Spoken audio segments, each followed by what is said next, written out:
Então, deixa eu falar, eu tô um pouco desanimado nesse vídeo aí, porque eu tive que gravar ele 2 vezes, e a edição dele deu errado umas vezes também.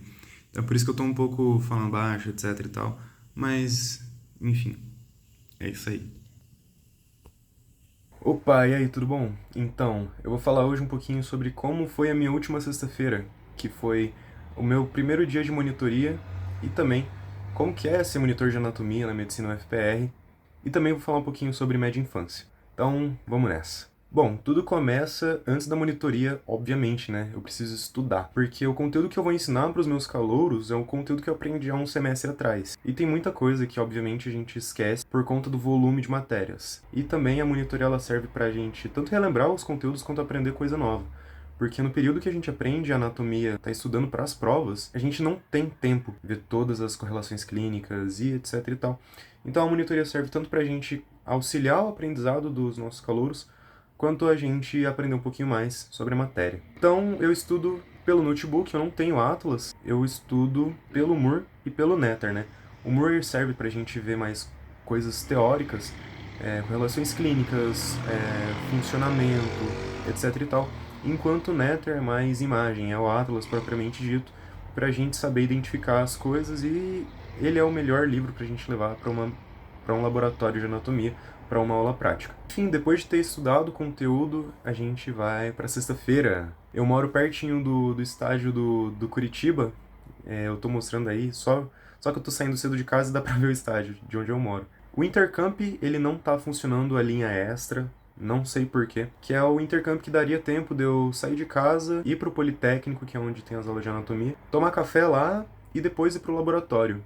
Não sei por que ele não tá funcionando o Intercamp, não sei quando volta, então a gente tá indo de Uber. Falando em fazer setagem, isso varia muito de professor para professor, que é a gente pegar um osso, né, um músculo, enfim, uma peça, e a gente colocar um alfinete que tem uma numeração falando o que é essa estrutura, né? O aluno ele vai lá, ele olha para aquela seta e ele fala, bom, isso daqui, o número 13 é isso daqui.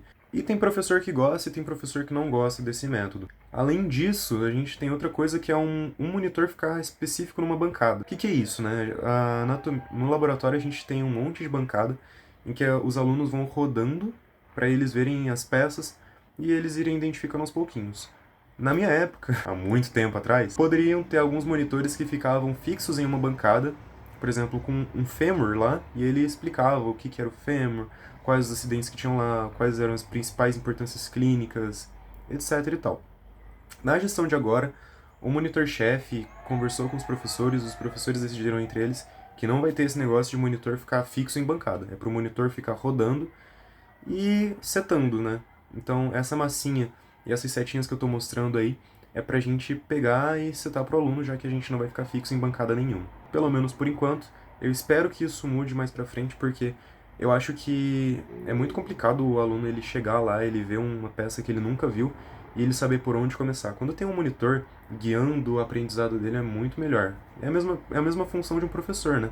Enfim, depois das festas citadas, a gente chama os alunos entram no laboratório e eles se distribuem em bancadas. A gente que é monitor, a gente fica rodando pelo laboratório.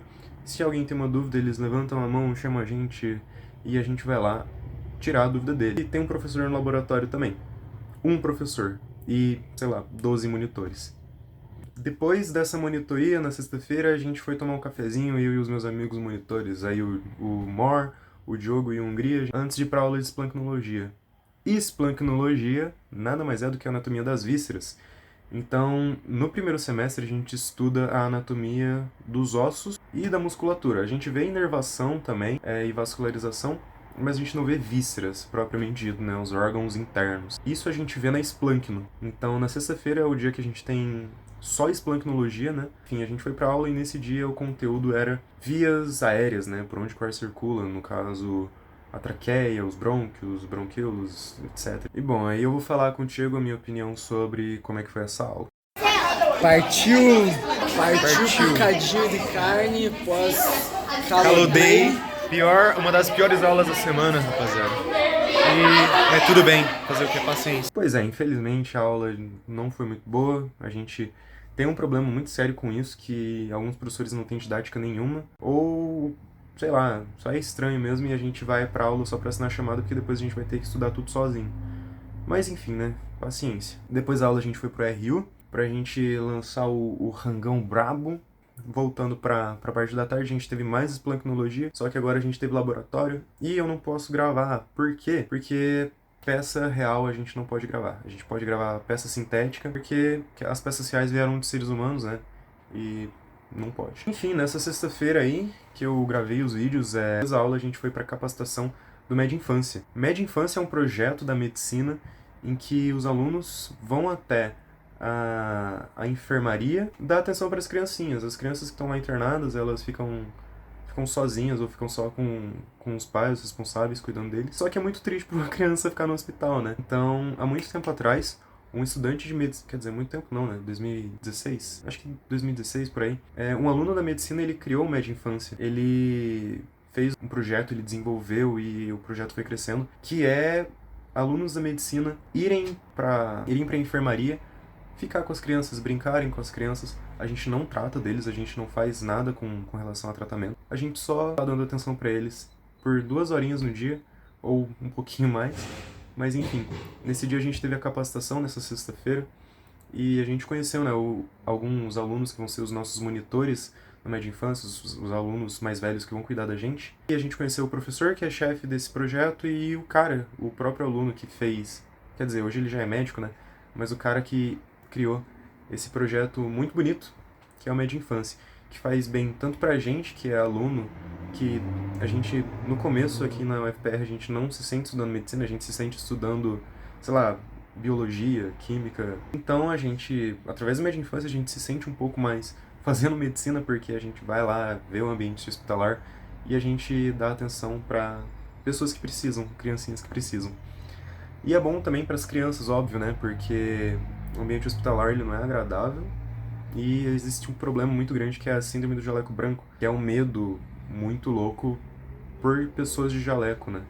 Então a gente vai lá, a gente vestido de jaleco, só que a gente coloca, sei lá, um chapéuzinho, alguma coisinha do tipo, pra fazer a intervenção, pra gente ficar lá com as crianças, a gente ajudar no tratamento delas, deixando elas um pouco mais felizes e tirando todo esse peso de estar internado, né? Enfim, essa daí foi a minha sexta-feira da semana passada, em que eu fui monitor e que eu fui pra capacitação Med Infância. Espero que você tenha gostado desse vídeo. Até mais.